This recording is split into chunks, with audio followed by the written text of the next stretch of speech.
never slow up, no I don't take shit. I got no love for the fakeness. If you wanna play tough and wanna hate this, I'll always show up. I don't ever slow up, no I don't take shit. I got no love for the fakeness. If you wanna play tough and wanna hate this, I'll always show up and make a statement. I don't ever slow up, no I don't take shit. I got no love for the fakeness. If you wanna play tough and wanna hate this, I'll always show up and make a statement. Everything. Saat semua perhatian tertuju pada persaingan antara Fabio Quartararo dan Francesco Bagnaia, ada satu nama yang tak bisa diremehkan pada lomba MotoGP Australia, Minggu, tanggal 16 Oktober tahun 2022.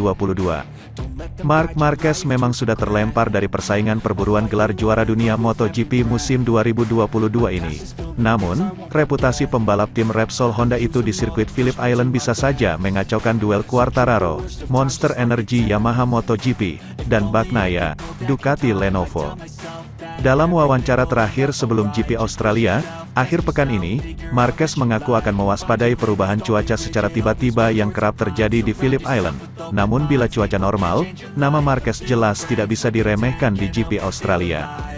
Kondisi fisik pembalap asal Cervera, Catalunya, Spanyol, itu membaik signifikan sejak kembali ke trek mulai GP Aragon. Ia mampu merebut pole position dan finish P4 di GP Jepang serta finish P5 di lintasan basah GP Thailand, sekira 2 pekan lalu.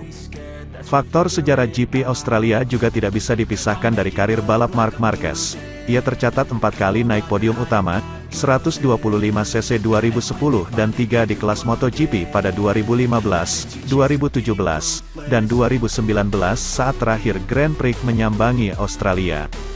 Untuk kelas Premier, hanya Casey Stoner menang di MotoGP pada tahun 2007 sampai tahun 2010 bersama Ducati dan Honda pada 2011. Di antara para pembalap MotoGP saat ini, selain Marquez, hanya Maverick Vinales, Aprilia Racing, yang pernah memenangi GP Australia. Pembalap Spanyol itu melakukannya pada 2018 saat membela tim pabrikan Yamaha. Marquez mengalami cedera lengan kanan pada tanggal 19 Juli tahun 2020. Serangkaian operasi dilakukan terhadap juara dunia balap motor 8 kali. Namun, Marquez sendiri mengatakan belum mampu kembali ke bentuk terbaiknya seperti sebelum cedera.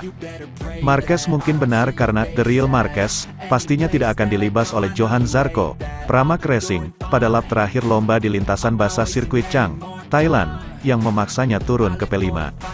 Sementara itu, juara dunia bertahan Fabio Quartararo telah melupakan hasil buruk di Thailand, dan mengalihkan fokus sepenuhnya pada MotoGP Australia, akhir pekan ini. Keunggulan 18 poin milik Quartararo selepas seri Jepang kini terpangkas menjadi 2 poin saja. Tak pelak, 3 putaran terakhir berarti sangat penting. Tidak boleh lagi ada kesalahan, serta tentunya wajib tampil sempurna. Masalahnya, El Diablo dihadapkan dengan jalan begitu terjal. Lawan yang dihadapinya bukan Francesco Bagnaia seorang, sang pembalap Yamaha juga harus meladeni perlawanan dari 7 penunggang Ducati lainnya. Selain itu, El Diablo perlu mewaspadai ancaman Marc Marquez.